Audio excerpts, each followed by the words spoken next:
Имаме секогаш задоволство да ги соопштуваме убавите вести кои што ни доаѓаат и од Друженијето на бармени и од време на време дел од нив се и гости овде во кујната во Утринска на Телма.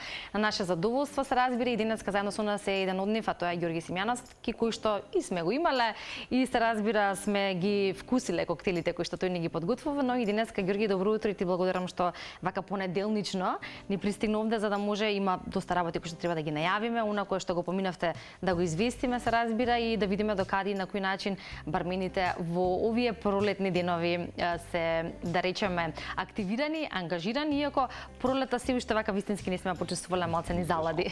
Добро утро, добро ден. Добро утро, добро ве најдов. Благодарам за поканата. Секогаш задоволство да се разговара овдека за нашата професија. Точно пред отприлика 2 недели со колешката Сара бевме во Куба поканети на бар леди на преварот, кој што беше посветен конкретно на девојките или жените позади бара. И целта на надпреварот беше да се крене свесноста за девојките позади бар и дека се присутни и дека сериозно многу добро стојат рамо до рамо со, нели, исто со мажите. Мажите бармени. Да, имаме фотографии, неколку фотографии кои што ти ни ги испрати за да може еве колку толку накратко да доловиме како всушност било таму, иако кога станува збор за Куба и за нешто што веројатно треба само да се доживее, па и самата атмосфера таму, си знаете вие со впечатоците и импресиите кои што ги носите. Сара може би во некоја следна прилика ќе имаме можност да ја видиме овде во нашето студио, но еве затоа ти можеш да ни ги пренесеш вашите и впечатоци, но и важноста на искуството кое што се добива при ваквите бармен шоуа и кои што се исто така со надпреварувачки карактер. Искуството е големо, незаборавно, можам да кажам, како што ти кажав и претходно, можеби телесно сме тука, духовно се уште се враќаме. За нас како бармени, конкретно за професијата која што ја работиме, Куба е еден многу интересен дел од историјата на коктелите, бидејќи од тука доаѓа добро познатото мохито, добро познатото дајкери, два многу култни барови, едниот е Ла Бодагида дел Медио, вториот е Ла Флоридита. Самиот надпревар по себе беше многу добар, бидејќи во него имавме гости кои што беа од надпреварувачи, беа дел од Јужна Америка, Северна Америка, Европа.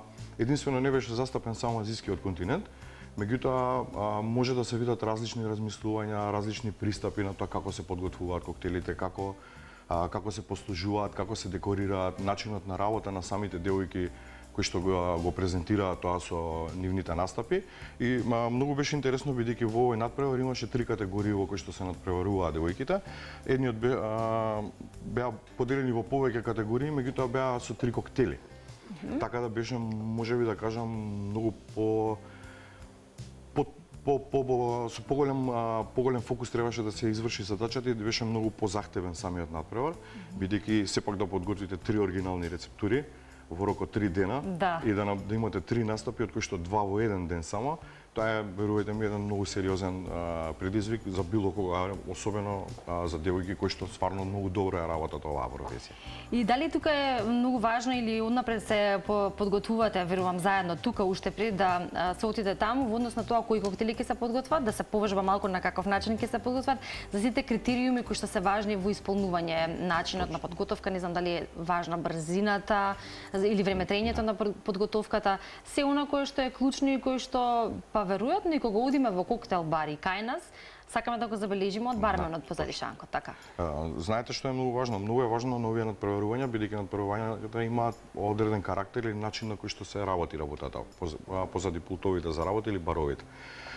Не се разликува многу од работата во вистинските барови, меѓутоа има посебни пропозиции, одредено време, број на коктели кои што треба да се подготват и начин на кој што се презентираат. И самите пијалоци како се подготвува коктелот, се оценува техниката на барменот, се оценува вкусот и overall impression или целокупен впечаток за самата презентација, бидејќи имаат 2 минути да го представат коктелот со приказна и понатака, нели, тоа се рефлектира при самата работа како го прават тоа и имаат оцена која што е целокупна оцена и во предвид се земаат техничкиот дел, се зема делот каде што се оценува вкусот и на крај, нели, како вкупен печаток, како цел пакет, ајде така да го кажам, како презентација за самата себе и за самиот коктел. Да, и веројатно на кратко ќе се проба да биде тоа онака како што треба, или тоа е најважниот краен исход кој што доведува до тоа.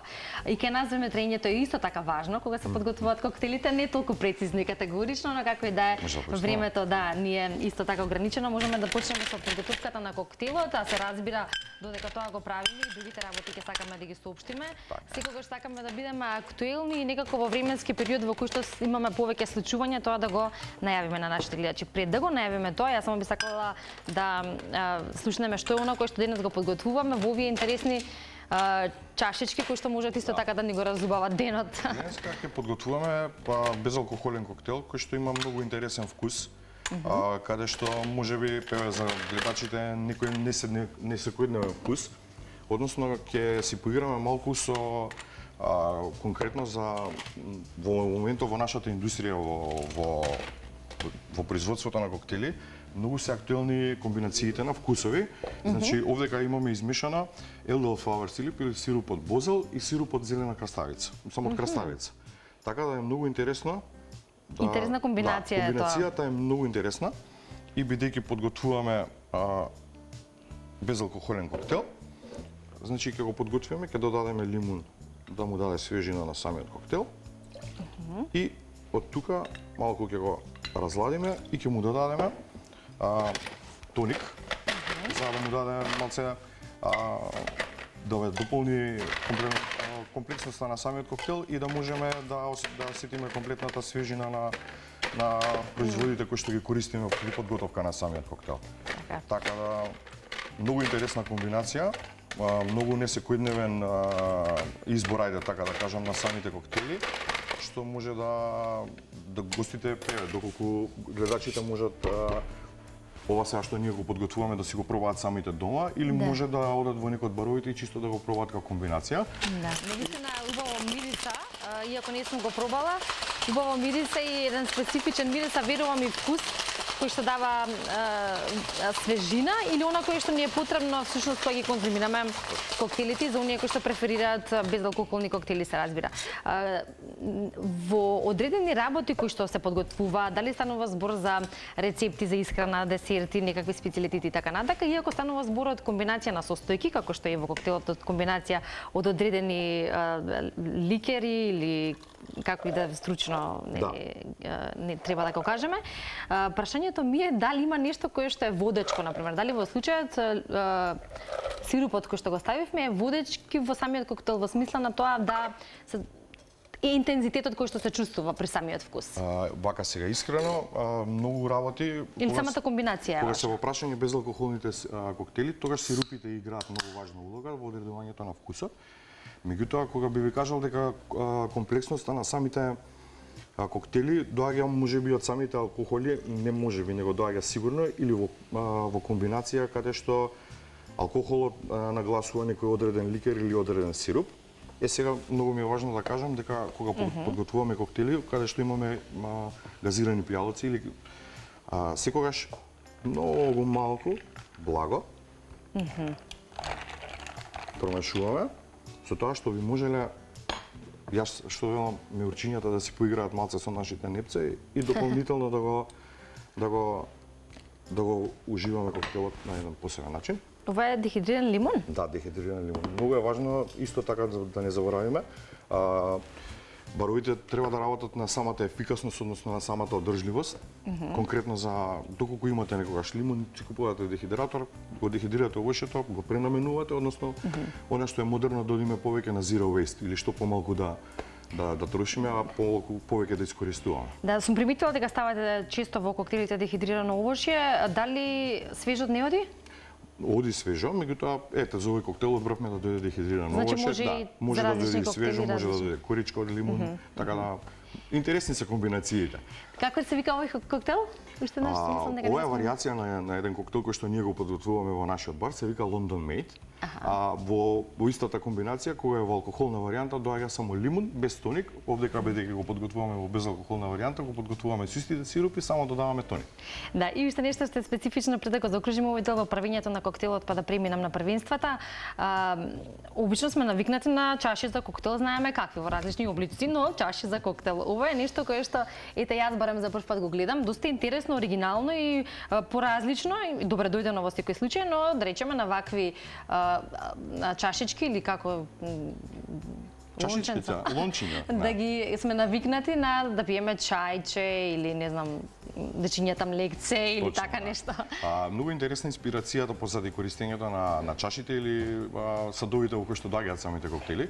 Во време на спикизи ерата кога се случува во Америка, позади тие скриени барови, коктелите, алкохолите биле секогаш сервирани во чаши, во шоли за кафе, и биле послужувани во истите. Доколку нели ви дошол некој да ве провери, секогаш пиеле чај, кафе, така да ова е една од инспирациите можеби за тој начин, меѓутоа во него доаѓа еден многу коктел во истата чашка, која што е бакарна, доаѓа еден многу интересен коктел се вика Москов Мил. Во некоја друга прилика ќе го подготвуваме него. Да. Добро, значи може да се нарачи во ваква чашка еден убав безалкохолен коктел и да се ужива, ние ќе го пробаме и ќе уживаме, верувам.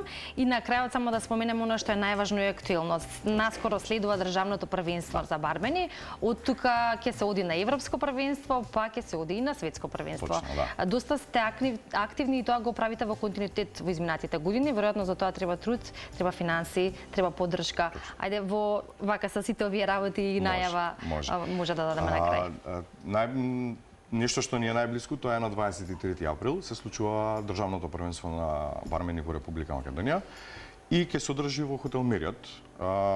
Тука ќе ги одмерат силите домашните и победникот оди во Картагена во Колумбија, каде што ќе се одржи оваа година светското првенство, меѓутоа претходница на тоа ќе биде европското првенство кое што ќе се одржи во Полска. Благодарение на нашите спонзори се уште можеме нели да патуваме, бидејќи нашето здружение е непрофитабилна организација и сите пари кои што ги собираме од овие настани кои што ги правиме, дали се државни првенства, семинари, влегуваат во буџетот на самото здружение и така им овозможуваме на бармените да видат повеќе од својата професија, да речеме на европско и на светско ниво. И самата знаеш дека претходната година имавме еден од најголемите успеси кои што воопшто сме го имале како држава, а можеби за балканските земји, тоа е третото место на светско првенство, што воопшто не е мала работа, е многу голем показател за квалитетот на македонските бармени. Така да ги поканувам сите кои што тебе не гледаат во моментов, надпреварот е од отворен карактер. Може сите да дојдат кои што ги интересира да видат тоа како изгледа, како се подготвуваат коктелите и секако да доживеат и да видат кој ќе биде победникот, па кога ќе го носиме во Колумбија оваа година. Така е, значи рековме 23 април, во колку часот и каде? Во хотел Мериот, почнуваме некаде мислам дека од 10 часот, за тоа дополнително ќе се видиме или може за да не запратат на страната на Сдруженијето на бармени, каде што ќе бидат веќе се објавени сите информации за самиот надпревар и протоколот по кој што ќе се движиме, како ќе се движи надпреварот и имаат се. Може да видат и кои ќе бидат учесници за некоја недела, отколку веќе ќе ги имаме дефинирано сите пријави. Одлично, баш ме мило и посакувам успех на државното првенство и успешно претставување како на европско, така и на светско првенство. Верувам дека и овој пат ќе се вратите со доста големи успеси. Секогаш имаме многу за разговор, сакав да те прашам и за школата на бармени, но времето не истече, но тоа ќе биде повод за следно гостување или со тебе или со некој од твоите колеги. Ти благодарам уште еднаш на покана. Ти благодарам за времето и за овој убав специфичен, вкусен, безалкохолен коктел. Може да си го подготвите или да отидете во спикизи, така, и да уживате во ваков коктел, а ние продолжуваме со утринска и со новото издание на Да си кажеме.